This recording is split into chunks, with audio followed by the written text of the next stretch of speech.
ka danna subscribing sannan kuma ka dangwala alamar ƙararrawar sanarwa domin takan ne za ka dinda samun labaranmu.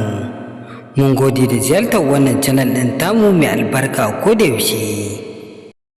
Isra'ila ta ce nan ba da jimawa ba za ta bar ƙasashen Jordan da haɗaɗɗiyar daular Larabawa su koma jefawa al'ummar Gaza kayan agaji ta sama. Hukumomin Isra'ila sun ce watakila ma a yau Jordan ɗin za ta soma jefa abincin. Matakin Isra'ila na toshe hanyoyin shiga yankunan Falasɗinawa ya jawo mummunar yunwa. Hakan ya sa ƙasashen duniya da dama da kuma ƙungiyoyin agaji suna ta sukar matakin na sojojin Isra'ila. Ƙungiyoyin likitoci masu bayar da agaji ta Doctors Without Borders ko MSF ta ce ɗaya daga cikin 4 na ƙananan yara da aka yi wa gwaji a asibitocinta na fama da yunwa. Ga abin da wata uwa ta shaida wa BBC. We are starving. Then we go to the market, we find nothing. Ta ce, muna fama da yunwa, idan muka shiga kasuwa ba ma samun komai. Fulawa da ake amfani da ita a kullum, yanzu babu ita a kasuwa. Shugaban hukumar kare haƙƙin bil'adama ta Majalisar Ɗinkin Duniya ya ce haramcin da Birtaniya ta yi wa ƙungiyar rajin kare haƙƙin Falasɗinawa, wato Palestine Action, abin takaici ne. Volker Turk ya ce matakin abu ne da bai dace ba, inda ya buƙaci gwamnati ta sake duba lamarin. A farkon wannan watan ne Birtaniya ta haramta ayyukan ƙungiyar Palestine Action bayan kutsen da wani ɗan ƙungiyar ya yi a sansanin sojin saman ƙasar.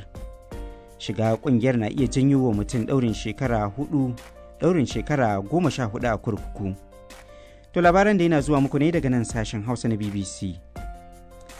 Amurka ta bi sahun Isra'ila wajen yin Allah wadai da sanarwar Faransa ta cewa za ta amince da yankin Falasɗinawa a matsayin ƙasa. Sakataren harkokin wajen Amurka Marco Rubio ya ce matakin Faransa tamkar cin fuska ne ga mutanen da Hamas ta kai wa hari a watan Oktoban 2023. Shugaban Faransa Emmanuel Macron ya ce a watan Satumba mai zuwa zai bayyana hakan a hukumance a zauren Majalisar Ɗinkin Duniya. Hakan zai sa Faransa ta zama ƙasa ta farko ta ƙungiyar G7 masu ƙarfin tattalin arziki da za ta amince da ƙasar Falasɗinawa. President Macron said he took a stand to try to bring peace to a troubled region. Wakiliyar BBC ta ce shugaba Macron ya ce ya ɗauki matakin ne domin samar da zaman lafiya a inda ake fama da rikici. Kuma Falasɗinawa da shugabannin Larabawa sun yi maraba da matakin. A yanzu haka dai kashi 3 cikin 4 na ƙasashe mambobin Majalisar Ɗinkin Duniya tuni suka amince da batun samar da ƙasar ta Falasɗinawa. Prime Minister Cambodia Hun Manet ya ce rikicin da suke yi a kan iyaka da Thailand zai kawo ƙarshe ne kawai idan Thailand ɗin ta amince da tsagaita wuta. Ya ce gwamnatin su da ta Thailand ta amince da yarjejeniyar zaman lafiya kafin daga bisani Thailand ta janye daga tattaunawar wadda shugaban Malaysia Anwar Ibrahim ya jagoranta. Sai dai hukumomin Thailand sun musanta hakan, inda suka ce ƙasar su na shirye ta tattauna. Firaministan Riko na Thailand ya yi gargaɗin cewa rikicin wanda ya zuwa yanzu ya janyo mutuwar akalla mutum 15 na iya rikidewa zuwa yaƙi. Ƙungiyar agaji ta Red Cross a jihar Plateau da ke Najeriya ta ce mutane 14 ne suka mutu sakamakon wani kwanton ɓauna da aka yi musu. Al'ummar garin Bokos sun ce mutanen sun gamu da ajalinsu ne a lokacin da suke kan hanya ta komawa gida bayan cin kasuwar mako-mako a ranar Alhamis.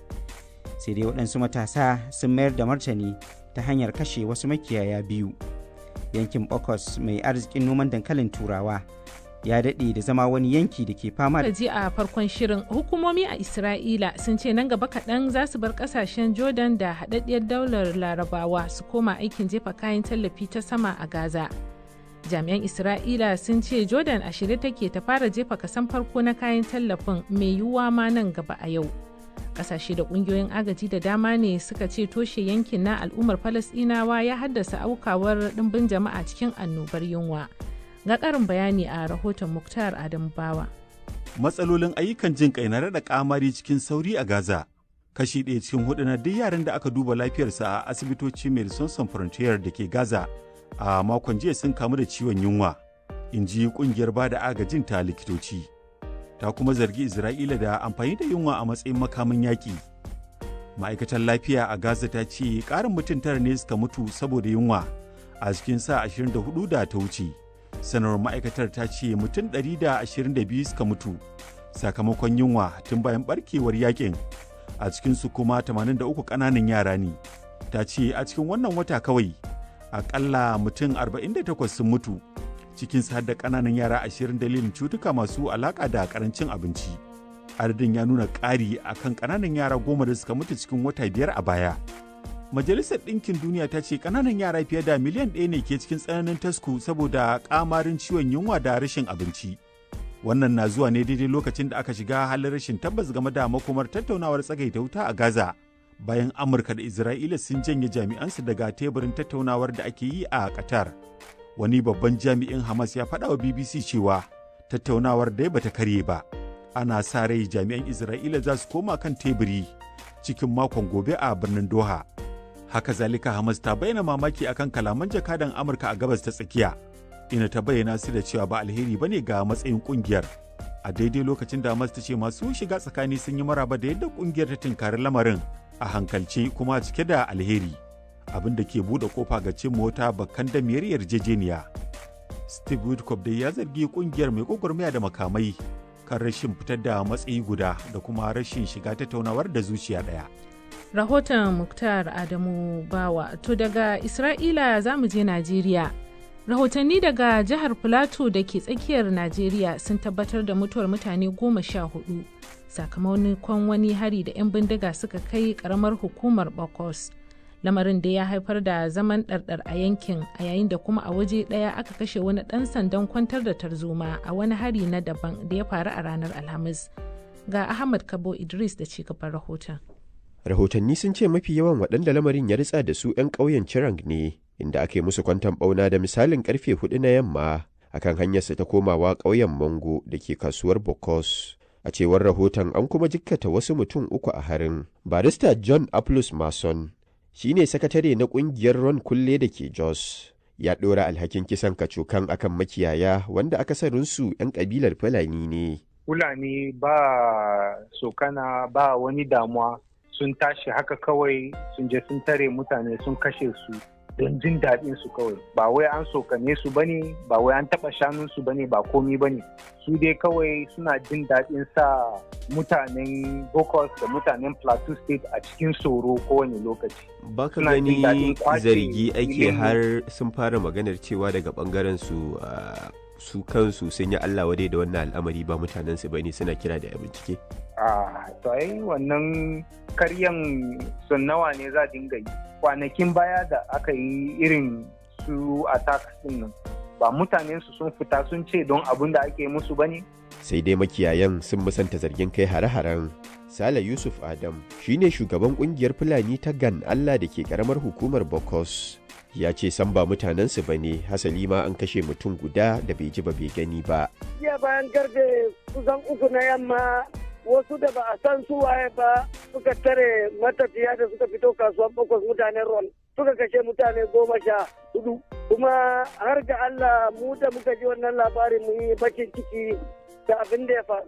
Biyo bayan wannan jami'an tsaro suka je wurin suka tafar makiyaya da suke kiwo a kusa da wurin, wanda har ya kawo ajalin wani yaro a can mil 7. Su 'yan sanda da suka zo baka ganin wannan kamar zargi ne da suke da alaka da wannan kisa? A'a wallahi ba wani zargi, jami'an tsaro ne suka haɗu da mutanen rodin ana ta harbe-harbe, to cikin harbe-harben ne aka je aka sami wancan yaron a gidansa. An iya gane wanda suka zo suke wannan ɗanyen aiki har harbe-harben? Ba a gane dai maharan nan ba wallahi, dai a takaice kawai yan ta'addan da ba san ko su waye ba ne suka aikata wannan ɗanyen aikin, kuma mu a matsayin mu shugabannin Fulani da al'ummar Fulani mun kondamin abin da ya faru. Kawo yanzu dai rundunar 'yan sandan jihar Filato bata ce komai ba game da aukuwar lamarin. Sai dai majiyoyi daga hedikwatar 'yan sandan jihar sun ce an tura ƙarin jami'an tsaro zuwa yankin domin tabbatar da zaman lafiya. Wasu mazauna yankin sun yi Allah wadai da kashe-kashen, tare da sake kiran gwamnatin tarayya da majalisar dokoki ta ƙasa su hanzarta samar da 'yan sandan jihohi domin daƙile ƙaruwar matsalar tsaro da ke ta'azzara a jihar Filato da sauran sassan Najeriya. Jihar Filato dai ta sha fama da rikice-rikice da ke da nasaba da ƙabilanci da kuma addini. Amma a baya-bayan nan 'yan fashin daji da masu garkuwa da mutane domin neman kuɗin fansa sun ta'azzara matsalar.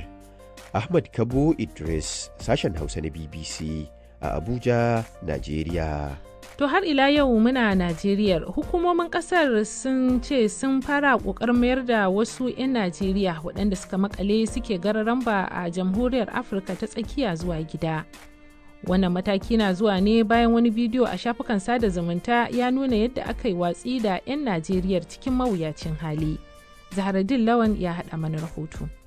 Cikin wata sanarwa da ma'aikatar harkokin wajen Najeriya ta fitar yau a Abuja, gwamnatin kasar ta tabbatar da cewa jami'an ofishin jakadancin kasar a jamhuriyar Afirka ta tsakiya sun tuntuɓi waɗanda lamarin ya shafa. A cewar sanarwar,